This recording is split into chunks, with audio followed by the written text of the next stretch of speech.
आपण पाहत आहात महाराष्ट्र टुडे न्यूज।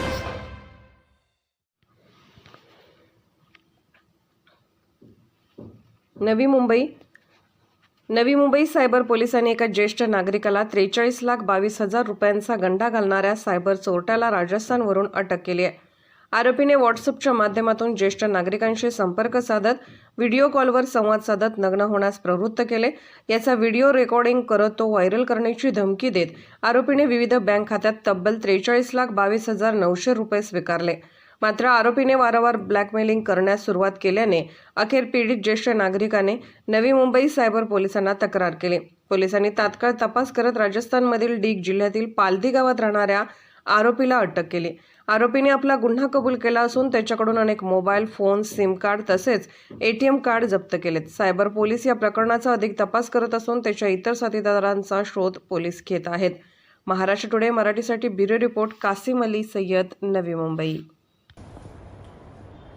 सकल काल एक आरोपी पकडण्यात आला, काय प्रकरण होतं नेमकं ते? नवी मुंबई पोलीस आयुक्तालय हद्दीतील एक फिर्यादी म्हणजे पीडित व्यक्तीला साधारण 18 मे 2023 ते 10 ऑगस्ट 2023 या कालावधीमध्ये एक अनोळखी नंबरवरनं व्हॉट्सअपद्वारे संपर्क व्हायचा आणि मग ते संपर्क होता होता त्या व्यक्तीशी चॅटिंग करता करता जो पीडित व्यक्ती आहे नवी मुंबईमधला तो त्या लोकांच्या म्हणजे आरोपींच्या सेक्सटॉर्शनच्या जाळ्यामध्ये फसला गेला की ज्याच्यामध्ये त्याला न्यूड व्हिडिओ दाखवले जायचे आणि मग त्या न्यूड व्हिडिओ बघताना त्याचा जो व्हिडिओ कॉल चालू असायचा त्या स्क्रीनचं त्यांनी रेकॉर्डिंग केलं आणि मग ते स्क्रीनचं रेकॉर्डिंग करताना तुम्ही अशा पद्धतीने न्यूड व्हिडिओ बघता, मग तुमचे हे व्हिडिओ तुम्ही बघत असतानाचे व्हिडिओ आम्ही तुमच्या परिवाराला पाठवू, नातेवाईकांना पाठवू, युट्यूबवर व्हायरल करू, अशा त्या पीडित व्यक्तीला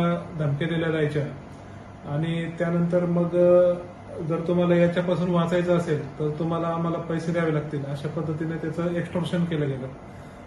थोडक्यात आपण या प्रकाराला सेक्सटॉर्शन असं म्हणू शकतो।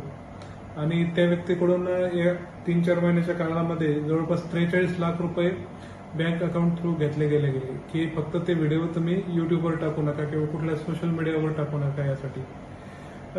एवढं झाल्यानंतर देखील त्या समोरच्या लोकांनी या फिर्यादीकडे पैशाची मागणी चालूच ठेवली आणि वेगवेगळे कारण द्यायचे की आम्ही आता इन्कम टॅक्सला करू, आम्ही तपास यंत्रणांना करू, असं करून त्याला खूप प्रेशर केलं। तेव्हा त्याच्या लक्षात आलं की आपण पूर्णपणे याच्यात फसलोय आणि ह्या आरोपींची जी पैशाची मागणी आहे ती कधीच कमी होऊ शकत नाही। मग तो cyber police station Navi Mumbai येथे फिर्याद देण्यासाठी आला।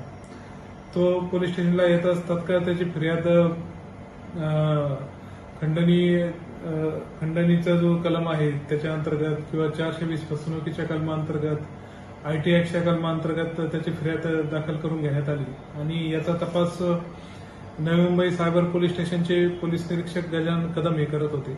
तपासादरम्यान त्यांच्या लक्षात आलं की हा जो सगळा प्रकार आहे तो राजस्थानमधील डीग म्हणून जिल्हा आहे, त्या जिल्ह्यातील एका गावातून त्याला हे व्हिडिओ पाठवणं, त्याचं रेकॉर्डिंग करणं हे चालू आहे। आणि मग गुन्हे शाखेचे पोलीस आयुक्त अमित काळे सर यांच्या मार्गदर्शनाखाली एक टीम राजस्थानमध्ये पाठवण्यात आली।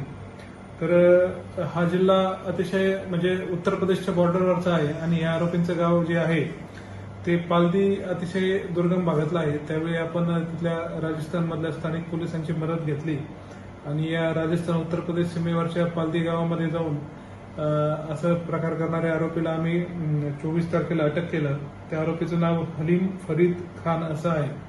त्याला आता नवी मुंबईला आणण्यात आलेलं आहे आणि येथील कोर्टासमोर हजर करून त्याला 3 दिवसाचा PCR मिळालेला आहे। या गुन्ह्यामध्ये एकूण फिर्यादीचे 43 लाख रुपये गेले होते, त्यापैकी 4 लाख रुपये परत मिळवण्यामध्ये आम्हाला यश आलेलं आहे आणि या गुन्ह्याचा पुढील तपास आणखी चालू आहे। या गुन्ह्याचा संपूर्ण तपास आणि राजस्थानमधील कारवाई ही नवी मुंबईचे पोलीस आयुक्त श्री मिलिंद भारंबे साहेब, अपर पोलीस आयुक्त दीपक साकोरे सर, गुन्हे शाखेचे पोलीस उपायुक्त अमित काळे सर यांच्या मार्गदर्शनाखाली सायबर पोलीस स्टेशनच्या टीमनं पार पाडलेली आहे।